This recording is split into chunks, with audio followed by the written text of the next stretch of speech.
வணக்கம் மாணவர்களே, உங்கள் எல்லோரையும் ரோஜா தோட்டம் சேனலுக்கு அன்போடு வரவேற்கிறேன்.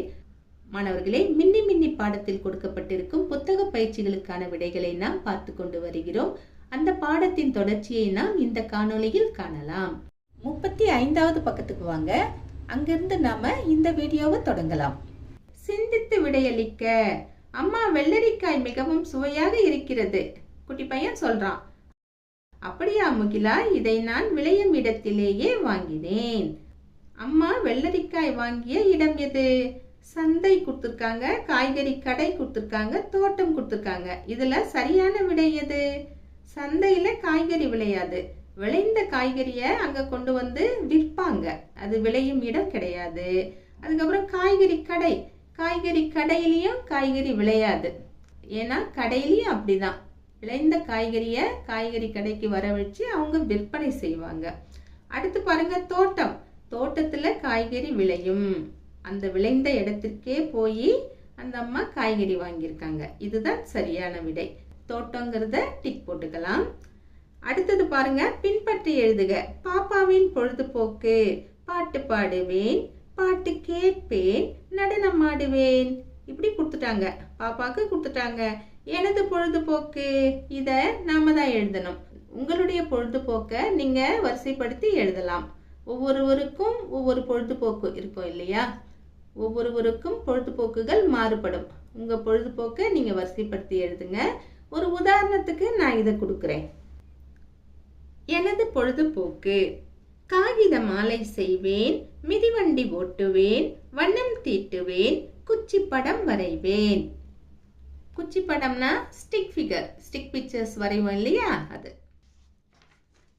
அடுத்தது பாருங்க, ஒரு செயல் திட்டம் கொடுத்துருக்காங்க. பொம்மை செய்து காட்சிப்படுத்தலாம். இங்க எல்லா குழந்தைங்களும் உட்காந்துக்கிட்டு சில திங்ஸ் எல்லாம் வச்சுக்கிட்டு நீங்க எல்லாம் செய்வீங்க இல்லையா ப்ராஜெக்டுக்கு, அந்த மாதிரி உட்காந்துக்கிட்டு பொம்மை செய்யறாங்க.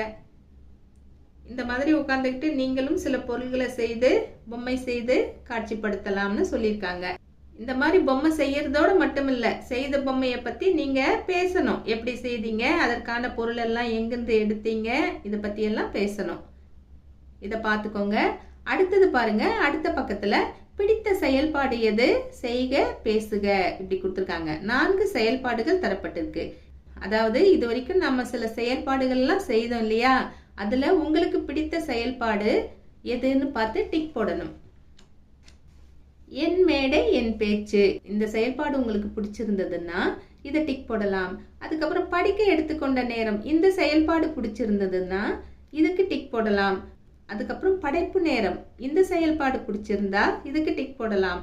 அதுக்கப்புறம் பாடலில் பிடித்த சொற்களை எழுதுக, இது பிடிச்சிருந்ததுன்னா இதுக்கு டிக் போடலாம். எது பிடிச்சிருந்தாலும் அதுக்கு டிக் போட்டுட்டு அதை பத்தி நீங்க பேசணும்.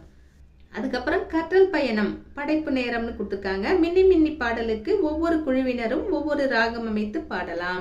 நீங்க வகுப்பறையில இதை செய்ய வேண்டும். 38வது பக்கத்துக்கு வாங்க. திரும்பி பார்க்கலாம். அடுத்து என்ன நடந்திருக்கும்? இங்க பாருங்க, ஒரு மரக்கிளையில குருவி கூடு கட்டி இருக்கு. அதுல குட்டி குருவிகள் இருக்கு. அம்மா குருவி பறந்து வந்துகிட்டு இருக்கு. பக்கத்துல குரங்கு இருக்கு. அப்போ காத்து ஏதோ அடிச்சிருக்கு போல. ஒரு குருவி தொங்கிட்டு இருக்கு பாருங்க, கீழே உழுது. ஐயோ, கீழே உழுதே, என்ன ஆயிருக்கும்? கீழே விழுந்து தொப்புன்னு விழுந்துட்டு இருக்குமா, என்ன ஆயிருக்கும் தெரியலையே. பாருங்க, என்ன ஆயிருக்குங்கிறத கீழே கொடுத்துருக்காங்க. குருவியே பிடித்திருக்கலாம். ஓடி போய் அம்மா குருவி பிடிச்சிட்டு இருக்கலாம். அதுவே பறந்து இருக்கலாம். அதாவது அதுவே பறக்க ட்ரை பண்ணி பறந்து போயிருக்கலாம். அதுக்கப்புறம் குரங்கு வாளால் பிடித்திருக்கலாம். வாளால குரங்கு அந்த குருவியை பிடித்து காப்பாற்றி இருக்கலாம். இப்படி எது வேணாலும் நடந்திருக்கலாம். அடுத்து என்ன நடந்திருக்கும்னா இதுல ஏதாவது நடந்திருக்கலாம் அப்படின்னு சொல்றாங்க. இதே மாதிரி பக்கத்துல காட்டப்பட்டிருக்கிற ஒரு படத்தையும் நாம யோசித்து பதில் சொல்லணும். இங்க என்ன இருக்கு? ஒரு மரக்கிளை இருக்கு, பறவைகள் பறக்குது, ஒரு பாப்பா பலூன் கையில வச்சுட்டு இருக்கா. அந்த பலூனுடைய நூலை தவற விட்டுட்டா. அந்த பலூன் பறக்க ஆரம்பிச்சிருச்சு. இதுக்கப்புறம் என்ன நடக்குங்கிறத நாம சொல்லணும். என்ன நடந்திருக்கும்? என்ன நடந்திருக்கும்னா பலூனை பாப்பாவே குதிச்சு பிடிச்சிருக்கலாம். விட்ட உடனே டப்புன்னு குதிச்சு பிடிச்சிட்டு இருக்கலாம். பலூனை பாப்பாவே குதித்து பிடித்திருக்கலாம். பலூன் மரக்கிளையில் மாட்டி இருக்கலாம். பலூன் கிளையில் மாட்டி வெடித்திருக்கலாம். பலூனை பறவை கவ்விக்கொண்டு சென்றிருக்கலாம். இதுல எது வேணும்னாலும் நடந்திருக்கலாம். சரிங்களா? இத பத்தி நீங்க பேசுங்க. அதுக்கப்புறம் கீழே வாங்களேன். சொல்லை கண்டுபிடிக்க இப்படி கொடுத்துருக்காங்க பாருங்க. இது 3 எழுத்து பெயர். இறுதி 2 எழுத்து நாய். இது ஒரு விலங்கு. 3 எழுத்து தான், கடைசி 2 எழுத்து நாய். அப்போ முதல் எழுத்து என்ன அப்படின்னு போட்டா நமக்கு ஒரு விலங்கு கிடைச்சிடும். என்ன வரும்? நாய். ஓ நாய். முதல்ல ஓ போட்டுட்டா ஓ நாய். அவங்களே கொடுத்துருக்காங்களா? அடுத்து இருக்கிறத நாம கண்டுபிடிக்கணும். இது 4 எழுத்து பெயர். இறுதி 2 எழுத்து நீர். தென்னை மரத்தில் கிடைக்கும். ரொம்ப எளிது. தென்னை மரத்துல கிடைக்கும். இறுதி 2 எழுத்து நீர் அப்படின்னா என்ன? இளநீர். எழுதிட்டோமா? அடுத்து பாருங்க. உரிய எழுத்தை எழுதுக. கு இர் இ இம் இப்படி கொடுத்துருக்காங்களா? கீழே மெல்லின மெய் எழுத்தை எழுதுக இப்படி கொடுத்துருக்காங்க. பா ழா இம். அந்த இம் வந்து மெல்லின மெய். நம்மன அப்படின்னு சொல்லுவோம். இங் இஞ்ச் இன் இன் இம் இன் இந்த எழுத்துக்கள் எல்லாம் மெல்லின மெய் எழுத்துக்கள்னு சொல்லுவோம். அதில் இம் எடுத்து போட்டால் நமக்கு பழம் கிடைச்சிருது. அவங்க அதை தான் செய்திருக்காங்க, எழுதியிருக்காங்க. அடுத்து இருக்கிறத நாம செய்யணும். இங்க பாருங்க, நீங்கள் எழுதுங்கள்னு நம்ம கிட்ட ரொம்ப எளிதா ஒண்ணு கேட்டிருக்காங்க பாருங்க. நெடில் எழுத்தை எழுதுக அப்படின்னு சொல்லிட்டு கீழே ஒரு சொல் கொடுத்துருக்காங்க. டேஷ் இப் பா இம். இந்த இடத்துல நெடில் எழுத்தை எழுதணும். மேல கொடுத்துருக்காங்க பாருங்க. ஆ தே அ இத். இதுல நெடில் எழுத்து எது? ஒரே ஒரு எழுத்து தான் நெடில் எழுத்தாங்க. ஆ மட்டும்தான். அந்த ஆவை தூக்கி போட்டோம்னா நமக்கு என்ன கிடைக்கும்? அப்பம் கிடைக்கும். எழுதிட்டோமா? அடுத்தது கீழே வாங்க. படத்திற்கு பொருத்தமான தொடர்களை கண்டுபிடிக்க. ஒரு மரம் இருக்கு, மரத்துக்கு கீழே கன்றுக்குட்டி இருக்கு. இப்போ இது சம்பந்தமா சில தொடர்கள் கொடுத்துருக்காங்க. என்னென்ன கொடுத்துருக்காங்க? அவங்களே கொடுத்து அவங்களே வந்து டிக்கும் போட்டிருக்காங்க. கன்றுக்குட்டி துள்ளி குதிக்கிறது. ஆமா, டிக் போட்டுட்டாங்க. புல் மேய்கிறது. புல்லெல்லாம் மேயல, அது எங்க புல் மேயுது? அதனால டிக் போடல.